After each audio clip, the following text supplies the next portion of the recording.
മറ്റൊരു വാർത്ത കുറച്ച് നാളുകളായി നമ്മൾ കണ്ടുകൊണ്ടിരിക്കുന്നതാണ്, കേട്ടുകൊണ്ടിരിക്കുന്നതാണ് പോലീസ് അതിക്രമങ്ങളുടെ കഥകൾ. ഇപ്പോൾ ഒരാളെ കൊന്ന കാര്യം പറഞ്ഞതേ ഉള്ളൂ. കുന്നംകുളത്ത് നിന്ന് ഒരു CCTV ദൃശ്യം പുറത്തു വന്നപ്പോൾ പലരും പറയാൻ പേടിച്ചിരുന്ന സത്യങ്ങൾ പുറത്തു പറഞ്ഞു തുടങ്ങി. ഇന്ന് കേട്ട ഒരു വാർത്ത ഞെട്ടിക്കുന്നതായിരുന്നു. ഇടുക്കി കട്ടപ്പനയിൽ കള്ളക്കേസ് ചുമത്തി വിദ്യാർത്ഥിയെ ജയിലിൽ അടച്ചത് 12 ദിവസമാണ്. പുളിയന്മല സ്വദേശി ആസിഫിനാണ് ഈ ദുരനുഭവം ഉണ്ടായത്. പോലീസ് ചുമത്തിയത് കള്ളക്കേസാണെന്ന് ക്രൈംബ്രാഞ്ച് കണ്ടെത്തിയിട്ടും പ്രതിസ്ഥാനത്ത് നിന്ന് ഒഴിവാക്കാൻ നടപടിയുണ്ടായില്ല എന്നാണ് ആസിഫ് പറയുന്നത്. ആദ്യമേ ഉണ്ടായിരുന്ന കേസിൻ്റെ കാര്യം പറഞ്ഞുകൊണ്ട് ഇവർ നമ്മളെ ജീവിക്കാൻ സമ്മതിക്കുന്നില്ല. അവർ എക്സൈസ് ഓഫീസുകാർ അല്ലാതെ ഈ പോലീസ് സ്റ്റേഷനിൽ നിന്നുള്ള ആൾക്കാർ ഓരോരുത്തരായിട്ട് വീട്ടിൽ വന്ന് സെറ്റിൽമെൻറ്റ് കാര്യങ്ങൾ സംസാരിക്കുന്നുണ്ടായിരുന്നു. ആദ്യം എൻ്റെ ബൈക്ക് പിടിച്ചുകൊണ്ട് പോയി ഞങ്ങൾക്ക് വണ്ടി തന്നു വിടത്തില്ല, ഇവിടെയിട്ട് കത്തിച്ച് കളയത്തുള്ളൂ എന്നൊക്കെ പറഞ്ഞ് ഭയങ്കര പ്രശ്നങ്ങളായിരുന്നു. 23 ദിവസം കഴിഞ്ഞ് കഴിഞ്ഞപ്പോഴത്തേനുമാണ് ഇങ്ങനൊരു കൂട്ടുകാരനെ കൊണ്ടുവിടാൻ പോയി പിടിക്കുന്ന ഒരു സംഭവം ഉണ്ടാകുന്നത്. അതിൻ്റെ വൈരാഗ്യം വെച്ചുകൊണ്ട് പുള്ളി എന്നെ പിടിക്കുന്നത് എന്നെ റിമാൻഡിലാക്കൂടാന്ന് പറഞ്ഞുകൊണ്ട് എന്നെ പിടിച്ച് ജീപ്പിൽ കയറ്റുന്നത്.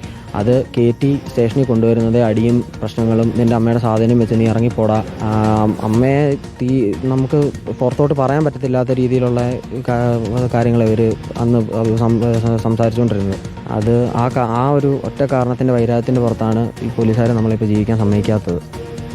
രാഹുൽ സുരേഷ് നമുക്കൊപ്പം എത്തുകയാണ്. Good evening Rahul Suresh. ജീവിക്കാൻ അനുവദിക്കാത്തത് ഒരു പാവം പയ്യനെയാണ്. എന്താണ് ഇങ്ങനെയൊക്കെ ചെയ്യുന്നതെന്ന് ചോദിച്ചാൽ അതിനെന്തെങ്കിലും മറുപടി ഉണ്ടോ ഈ ചെയ്തുകൊണ്ടിരിക്കുന്ന ആളുകൾക്ക്? രാഹുൽ, 2024 ഈ സംഭവം നടക്കുന്നത്. വാഹന പരിശോധനയ്ക്കിടെ പോലീസ് ഉദ്യോഗസ്ഥനെ വാഹനമിടിച്ച് പരിക്കേൽപ്പിക്കാൻ ശ്രമിച്ചു എന്ന് കാണിച്ചാണ് വ്യാജ കേസ് ഉണ്ടാക്കുകയും കട്ടപ്പന സ്വദേശിയായിട്ടുള്ള ആസിഫിനെ 12 ദിവസം ജയിലിലടയ്ക്കുകയും ചെയ്തത്.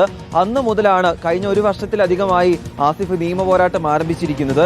ഏറ്റവും ഒടുവിൽ ക്രൈംബ്രാഞ്ച് നടത്തിയ അന്വേഷണത്തിൽ ആസിഫിനെതിരെ ചുമത്തിയ കേസ് കള്ളക്കേസാണെന്ന് കണ്ടെത്തുകയും ചെയ്തിരുന്നു. ഡിവൈഎസ്പി ഇത് സംബന്ധിച്ച റിപ്പോർട്ട് ഇടുക്കി SP കൈമാറുകയും ചെയ്തിട്ടുണ്ട്. അതിനിടയിലാണ് പോലീസ് അന്വേഷണം നടത്തി കുറ്റപത്രം കോടതിയിൽ സമർപ്പിക്കുകയും ചെയ്തിട്ടുള്ളത്. ഇനി ഇടുക്കി SP ഈ കേസ് റദ്ദാക്കണമെന്ന് ആവശ്യപ്പെട്ടുകൊണ്ട് ഒരു കത്ത് അല്ലെങ്കിൽ ഇതുമായി ബന്ധപ്പെട്ട നടപടികൾ കോടതിയെ അറിയിച്ചാൽ മാത്രമാണ് ഈ കേസ് റദ്ദാവുകയും ആസിഫിനെ കേസിൽ നിന്നും ഒഴിവാക്കപ്പെടുകയും ചെയ്യുകയുള്ളൂ. എന്താണെങ്കിലും ഇതുമായി ബന്ധപ്പെട്ട നിയമ നടപടികളുമായി മുന്നോട്ട് പോകാനാണ് ആസിഫിന്റെ തീരുമാനം. ആസിഫ് പറയുന്നതനുസരിച്ച് ഇപ്പോൾ ഒരു ജോലിക്ക് പോകാനാകുന്നില്ല, തുടർ പഠനം സാധ്യമാകുന്നില്ല എന്നൊക്കെ പറയുന്നുണ്ട്.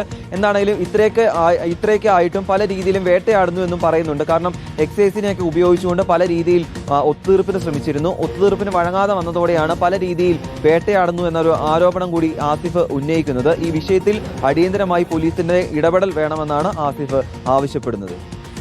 ആസിഫിന്റെ ആവശ്യം ന്യായമാണ്. രാഹുൽ സുരേഷാണ് നമുക്കൊപ്പം ചേർന്നത്.